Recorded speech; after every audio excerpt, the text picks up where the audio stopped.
Early voting has come to a close, but voters will still have a chance to cast their vote on Super Tuesday. For some, this means using the curbside voting option.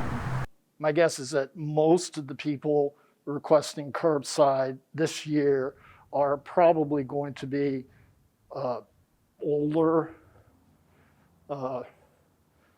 or immunocompromised. While the pandemic may be another reason for people to vote curbside, 67-year-old Diana Britt chose to use curbside voting to avoid the lasers inside the polling center that trigger her epileptic seizures. How am I going to go in there? Then we heard about the curbside voting. So we went there, and so I guess they were new to it too, because it took over 30 minutes to make the vote. But it was nice because I was in my car and I could just do the window up and down. Curbside voting is required by state law at all polling locations.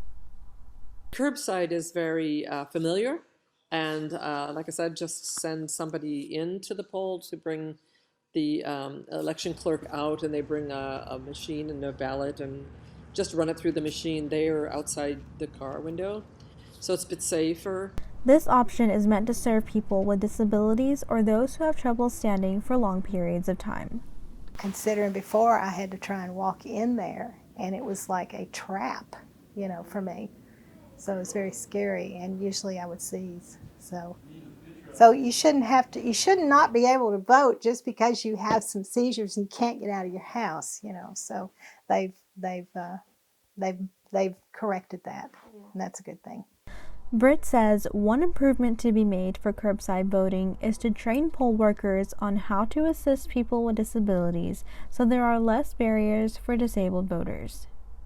Barriers have to be eliminated or reduced for voters. Texas has some that other states don't. In fact, the majority of other states don't have some of the barriers that we do. I call them a barrier because it makes it difficult for someone to register their vote or to get their voice heard. If you plan on going to vote curbside alone, it's best to call your polling center ahead of time so they can assist you when you arrive. For Denton, that number is 940-349-3200. In Denton, Laura Nunez for UNT News.